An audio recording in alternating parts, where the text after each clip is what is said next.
terima kasih. Di sini kami dari kelompok 2 akan mempresentasikan materi mengenai protista. Namun di sini saya mewakili untuk memperkenalkan diri.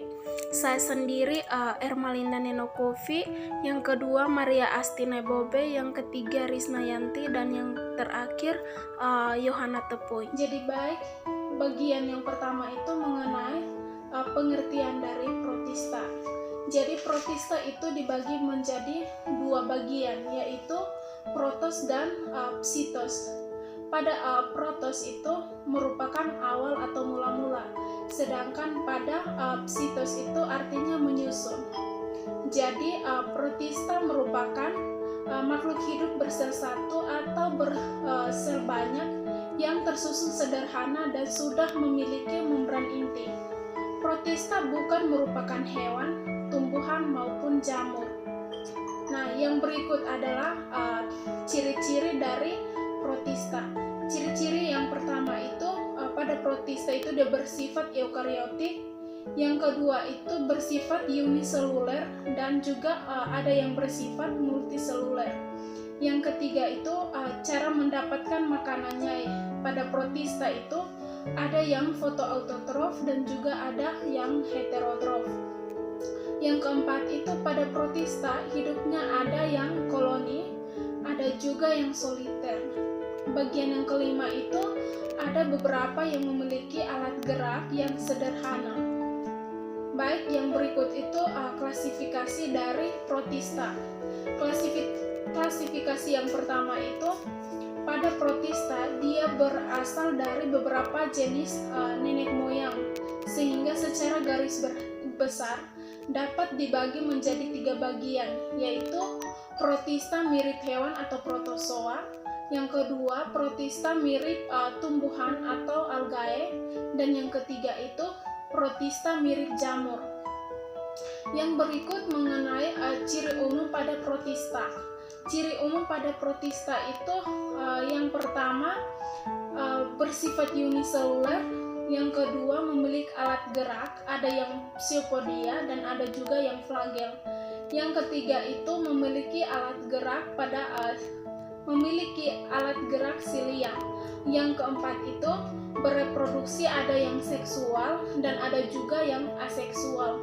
Yang kelima itu bentuk umum pada protozoa. Bentuk sel umumnya tetap kecuali rhizopoda. Yang berikut itu klasifikasi pada protozoa.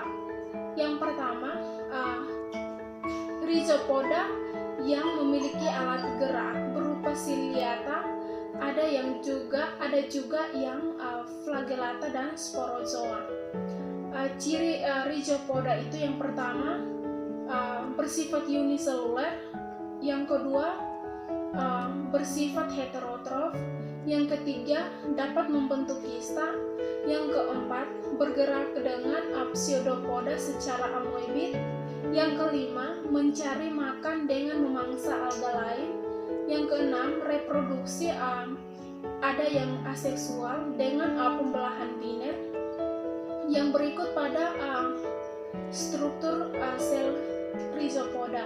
Yang pertama itu eksoplasma, yang kedua endoplasma, yang ketiga vakuola, dan yang keempat adalah makanan dan pseudopodium.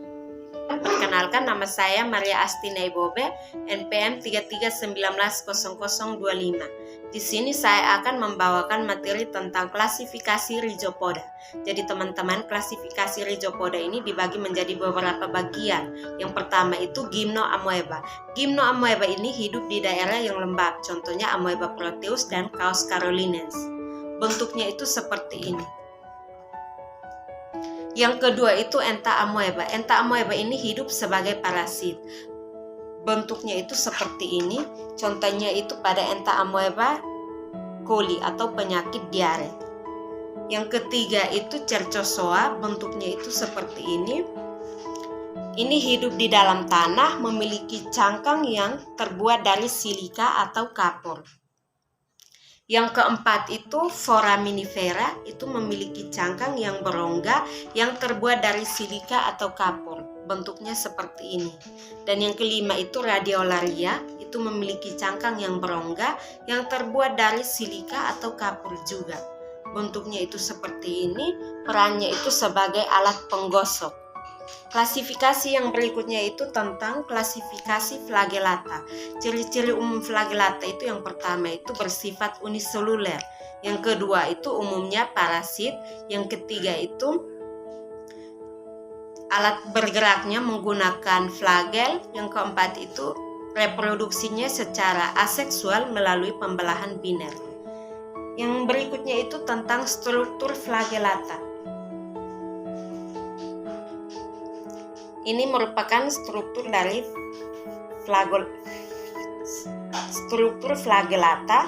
Yang pertama itu flagel, yang kedua itu flagel itu merupakan alat gerak, yang kedua itu bintik mata, itu alat penglihatan, yang ketiga itu vakuola kontraktil, itu tempat pembuangan zat sisa, yang keempat itu kloroplas, itu merupakan tempat terjadinya fotosintesis, yang kelima itu nukleus atau inti sel, yang keenam itu vakuola makanan, yang ketujuh itu mitokondria, itu menghasilkan energi, dan yang kedelapan itu pilikel. Klasifikasi flagellata itu dibagi menjadi beberapa bagian lagi. Yang pertama itu tentang fitoflagellata, itu memiliki klorofil. Yang kedua itu zooflagellata, itu tidak berklorofil, dan yang ketiga itu Trichomonas vaginalis, yaitu perannya itu ini keputihan pada wanita. Hari ini kita akan belajar tentang klasifikasi protozoa. Nah, yang pertama ini anak-anak tentang Ciliata. Nah, ada yang tahu apa itu cilia? Ya, betul sekali anak-anak. Cilia itu berarti bulu getar. Jadi, Ciliata berarti protozoa yang bergerak menggunakan bulu getar. Nah, yang kedua itu ciri-ciri Ciliata ya anak-anak. Nah, yang pertama itu uniseluler, artinya Ciliata itu bersel satu atau tunggal. Nah, yang kedua itu heterotrof, artinya Ciliata ini tidak bisa membuat makanan sendiri. Nah, yaitu dia bergantung pada inangnya atau parasit. Nah, yang ketiga itu alat reproduksi pada Ciliata itu Ciliata bereproduksi secara aseksual dengan pembelahan biner dan seksual secara konjugasi. Nah, klasifikasi Ciliata yang pertama itu Ciliata motil. Nah, itu dia bergerak bebas. Contohnya itu Paramecium, Intidium, dan Balantidium. Nah, Balantidium ini menyebabkan penyakit sakit perut di dalam usus. Baik, klasifikasi Ciliata yang kedua itu anak-anak adalah Ciliata sesile. Nah, Ciliata sesile ini dia hidup di dasar laut. Contohnya Vorticella dengan Stetor. Nah, klasifikasi protozoa yang kedua yaitu sporozoa. Nah, sama dengan Ciliata, ciri-ciri sporozoa yang pertama itu uniseluler, artinya dia bersel satu atau tunggal ya anak-anak. Yang kedua itu heterotrof, tidak bisa membuat makanan sendiri, hidupnya itu parasit atau tergantung pada inangnya.